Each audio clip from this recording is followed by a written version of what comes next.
Assalamualaikum warahmatullahi wabarakatuh.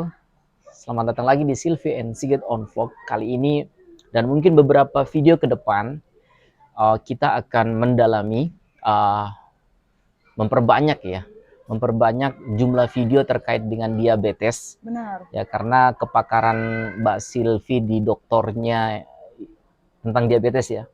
Jadi kami akan membuat beberapa bahkan mungkin banyak ya video terkait diabetes ke Insya depannya. Allah. Insya Allah. Jadi kali ini kita akan datang dengan topik diabetes. Judulnya adalah 5 hal yang Mbak Sylvie baru tahu gitu ya. Setelah mempelajari diabetes selama menempuh doktor ya. Iya. Di 5 tahun itu ya. Benar. Pertanyaan pertama ya Mbak Sylvie ya. Diabetes bukan tentang gula. Itu kalimatnya. Diabetes bukan tentang gula. Pertanyaannya, maksudnya apa nih kalimatnya? Masyarakat pada umumnya maupun saya ketika belum mempelajari diabetes selama 5 tahun kurang lebih beranggapan bahwa diabetes itu hanyalah tentang gula. Jadi ketika kita sudah membatasi asupan gula, baik gula pasir, gula ini, gula batu, gula kelapa, itu saya sudah terbebas dari risiko diabetes. Padahal sebenarnya diabetes itu lebih dekat dengan pola makan. Pola hidup sebenarnya secara keseluruhan, tapi karena gula itu makanan, maka saya mengerucutkan menjadi pola makan. Jadi pola makan yang tinggi karbohidrat maupun lemak jenuh, misalnya karbohidrat itu adalah roti, gandum, nasi, kemudian lemak jenuh seperti minyak goreng, itu dapat menyebabkan kenaikan kadar gula, sehingga menyebabkan diabetes pada jangka panjangnya. Begitu. Jadi misalnya saya nggak suka gula tapi saya sukanya makanan asin. Asinnya apa dulu gitu? Asinnya misalnya jenis makanan tertentu yang mengandung karbohidrat. Kemudian ternyata juga mengandung lemak jenuh di sana. Nah, itu kemudian akan berdampak pada kenaikan kadar gula juga begitu. Jadi memang harus diatur baik gula. Gula tentu saja gula benar banget. Gula, karbohidrat maupun lemak. Jadi memang harus diatur keseimbangannya. Benar. Jadi tidak sebatas manis maksudnya tidak gitu kan? Tidak sebatas manis aja lalu merasa aman gitu. Takutnya kan merasa aman. Takutnya setelah aku udah mengurangi manis, aku makan apa aja, jauh dari diabetes, bukan seperti itu ya? Bukan. Lebih ke pola makan. Lebih pada pola makan ya. Yang tadi Mbak Sylvie pertegas lemak jenuh dan karbohidrat ya? Ya, karena lemak jenuh dan karbohidrat nanti itu akan diubah menjadi gula di dalam tubuh gitu. Maksud saya gini Mbak, dilupakan. Ya maksud saya itu bukannya kita tidak boleh makan itu, tetapi boleh. Boleh, baik, diatur. Tapi diatur. Iya baik. Bahkan butuh kita, tapi diatur. Diatur, baik jenisnya, lalu kemudian antara masuknya, intake-nya dengan pengeluarannya, misalnya untuk energi bergerak, keseimbangannya, pola makan itu kan tentang keseimbangan ya. Nah itu harus diatur. Gitu. Oke, itu untuk perkenalan aja dulu, pembukaan ya, bahwa tuh diabetes itu terkait kata gula itu seperti itu penjelasannya ya. Oke. Pertanyaan kedua Mbak Sylvie, sering tuh kita dengar ya, diabetes itu didekatkan dengan atau bisa dikatakan induknya penyakit. Kenapa? Keadaan gula atau glukosa yang tinggi di dalam tubuh itu akan menyebabkan kondisi yang namanya toksik glukosa. Toksik itu kan racun ya, jadi racun gula di dalam tubuh. Nah, kenapa sih disebut racun gitu? Disebut racun karena dia itu dapat menyebabkan radikal bebas di dalam tubuh gitu. Nah, radikal bebas inilah yang berkaitan dengan banyak penyakit, misalnya katakanlah kanker, kemudian asam urat, itu kan sebabnya juga radikal bebas. Kemudian hipertensi, begitu. Hubungannya sama jadi gula diabetes? Gula yang tinggi diabetes kan gula yang tinggi. Gula yang tinggi menyebabkan keadaan toksik gula, keracunan gula. Keracunan gula itu menimbulkan banyak radikal bebas di dalam badan. Radikal bebas itu kemudian akan menelurkan banyak penyakit. Jenis-jenis penyakit yang berhubungan dengan radikal bebas, kanker, asam urat, hipertensi. Walaupun belum tentu pasti terjadi. Belum tentu pasti. Potensinya ada. Karena berhubungan dengan radikal bebas tadi. Yang dibawakan oleh gula darah yang tinggi. Gula darah yang tinggi menyebabkan keracunan tadi itu. Iya. Tapi kalau orang diabetes Mbak Sylvie, tetapi dia mampu mengontrol kadar gula dalam darahnya, tentu saja tidak terjadi yang namanya toksik glukosa selama dikontrol dengan baik, diketahui lebih awal. Jadi jangan takut bagi teman-teman yang kena diabetes. Ini kan hanya sebutan saja, ibunya induknya penyakit. Sebenarnya nggak seperti itu juga. Tergantung bagaimana kita benar dalam menentukan pola hidup kita. Walaupun kalau kita diabetes gitu, tetapi kalau pola kita menjaga kadar gula dengan baik gitu ya, dalam tubuh kita ya kondisi seperti tadi mudah-mudahan tidak pernah ada kan? Tidak pernah ada, insya Allah. Ya jadi terima kasih banyak nih Mbak Sil. Saya juga sering dengar kayak gitu. Oh, diabetes kan induk segala penyakit. Lalu kalau aku kena diabetes nanti aku udah pasti sakit ini nih. Oh enggak. Mentalku kena gitu loh. Padahal sebenarnya selama kita mampu mengelola kesehatan kita, pola makan kita dengan benar, olahraga kita dengan benar sehingga kadar gula kita baik dalam tubuh, walaupun kita diabetes gitu ya. Ya hal itu insya Allah jauh dari kita. Oke, terima kasih. Itu yang kedua. Pertanyaan yang ketiga, ada kondisi bernama, nah ini saya sering dengar nih. Sering banget saya dengar.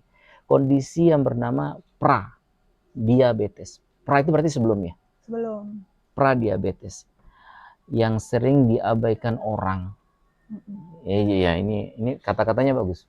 Kayak misalnya posisi saya adalah pra-diabetes, saya kan bilang ke diri saya kan tidak diabetes. Iya, nggak diabetes. Ya, sering tidak menjadi perhatian. Pola makan nggak saya atur karena tidak diabetes. Aku bukan diabetes. Itu maksudnya apa, Mbak? Jadi diabetes itu tidak terjadi secara tiba-tiba. Tapi dia melalui kondisi yang namanya pra atau sebelum diabetes. Jadi tidak langsung hari ini normal lalu saya besok diabetes, tidak.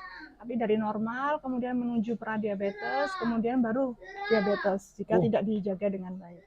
Sayangnya kondisi pra diabetes ini tidak ada ciri tertentu, sehingga hanya dapat diketahui melalui tes, yaitu tes gula darah puasa, lalu tes gula darah 2 jam setelah makan, lalu tes HbA1c namanya. Jadi 3 tes itu yang biasanya dilakukan untuk memastikan kondisi apakah kita ini normal ataukah sudah menuju pradiabetes. Oke. Sudah menuju pradiabetes atau pradiabetes? Sudah menuju diabetes. Dalam kondisi pradiabetes. Kita harus tahu tuh. Oke. Biasanya sih idealnya sih kita tes itu 1 sampai 2 tahun sekali. Itu aku senang itu. Artinya diabetes itu tidak sekarang itu sehat, langsung besok pagi diabetes tidak. Tetapi dalam periode waktu yang cukup lama, dan ketika menuju ke sana kita ada namanya pra. Kondisi pra. Dan pra itu tidak mudah dideteksi tanda-tandanya kecuali dengan tes kesehatan. Yang itu tes gula sebelum puasa tadi, lalu gula darah 2 jam setelah makan. Itu biasanya kita. Kemudian yang ketiga itu tes HbA1c. Baru kita tahu bahwa kita pada posisi tidak pradiabetes atau pradiabetes. Sehingga memang penting ya namanya cek kesehatan tahunan itu ya. Iya, benar. Oke, thank you banget. Pertanyaan keempat ya Mbak Silvi, diabetes bisa menyebabkan kerusakan organ penting. Mengapa seperti itu? Jadi kadar gula yang tinggi dalam darah itu dapat menghambat aliran darah. Sehingga aliran darah yang terhambat itu akan menyebabkan kerusakan dari pembuluh darah. Baik. Ada kerusakan pembuluh darah kecil, lalu ada kerusakan pembuluh darah besar. Nah, kerusakan pembuluh darah kecil tuh misalnya dia merusak pembuluh darah yang ada di ginjal, lalu merusak pembuluh darah yang ada di mata sehingga mengganggu penglihatan. Yang kerusakan pembuluh darah besar misalnya pada jantung sehingga menyebabkan serangan jantung. Kemudian kerusakan pembuluh darah otak itu juga termasuk besar yang menyebabkan stroke. Oh begitu ya. Yang pertanyaan kelima ya Mbak Sylvia, kondisi pradiabetes bisa disembuhkan, sementara diabetes tidak. Benar atau tidak itu kalimat itu? Benar, kalimat itu benar. Selama masih pradiabetes, sebenarnya dengan intervensi yang tepat ya, tentu saja pradiabetes ada kadarnya juga, ada yang ringan, ada yang menengah, atau memang sudah diabetes gitu, sudah menuju diabetes begitu. Nah, jadi kemungkinan jika melalui intervensi yang tepat. Intervensi itu apa? Tindakan yang tepat, dia akan kembali menjadi seperti semula. Untuk pra bisa sembuh. Iya. Oh, Sementara kalau gitu. sudah terlanjur diabetes ya Tidak bisa. lagi. Pradiabetes confirm bisa disembuhkan. Tergantung intervensi tadi ya. Iya. Diabetes tidak bisa disembuhkan. Nah, sekarang bagaimana cara menyembuhkan pradiabetes tadi? Intervensinya itu seperti apa? Yang pertama melakukan pola makan yang sehat. Oke. Lalu yang kedua itu dengan menjaga berat badan dalam jangka normal, dalam range normal. Oke. Kemudian yang tiga adalah rokok nih. Jadi rokok itu ternyata rokok itu nikotin di dalam rokok itu dapat meningkatkan mengganggu produksi sel beta yang ada di pankreas untuk memproduksi insulin gitu. Baik. Jadi sudah ada penelitiannya, ternyata nikotin itu dapat mengganggu produksi insulin. Sehingga dalam jangka panjang dia dapat merusak sel pankreas. Nah, kemudian yang keempat itu adalah dengan cara olahraga. Olahraga ini perubahan pola hidup ya berarti kalau olahraga. Olahraga ringan itu sekitar 150 menit per minggu. Sedangkan kalau olahraga berat itu 75 menit per minggu. Itu yang disarankan oleh 150 menit itu 2,5 jam ya, per minggu. Iya, per minggu. Yang disarankan oleh ahli kesehatan. Lalu yang terakhir adalah kunjungi dokter. Jadi kita mengunjungi dokter untuk meminta pendapat mengenai kondisi status kesehatan prediabetes kita. Apakah kita itu memerlukan intervensi obat atau tidak. Baik. Jika memang dinyatakan perlu, maka kita harus mengikutinya. Harapannya nanti akan gula darah akan kembali menjadi normal setelah dengan pantauan dokter tentu saja. Baik. Terima kasih banyak Mbak Silvi. Jadi kita tahu bahwa pradiabetes adalah kondisi yang belum dinyatakan diabetes ya. Iya. Tapi masih punya risiko yang lebih besar dibandingkan dengan orang yang tidak pradiabetes. Benar. Lalu pradiabetes bisa disembuhkan sehingga tidak diabetes dengan intervensi yang tadi caranya sudah Mbak Silvi sampaikan. Sedangkan diabetes tidak bisa disembuhkan. Tetapi pada kenyataannya diabetes yang sudah dinyatakan diabetes masih banyak solusi ya, dengan cara meyakinkan diri untuk pola makan yang sehat, pola hidup yang benar, sehingga kadar gula normal. Ketika kadar gula normal, insya Allah tidak ada masalah, insya Allah ya, untuk kesehatannya. Jadi kuncinya adalah bagi teman-teman yang belum diabetes, tahu bahwa ada namanya pradiabetes, dan untuk memastikan pradiabetes caranya sudah disampaikan tadi. Jadi sebaiknya kita memonitor itu untuk mengetahui apakah kita pradiabetes atau tidak. Kalau tidak pradiabetes, maka tetap jaga pola makan. Kalau pradiabetes, maka lakukan intervensi tadi.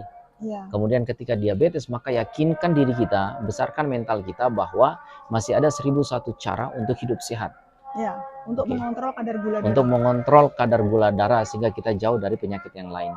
Terima kasih Mbak Silvi untuk informasinya, mudah-mudahan bermanfaat bagi teman-teman semuanya. Selamat siang, sampai jumpa di video berikutnya. Assalamualaikum warahmatullahi wabarakatuh.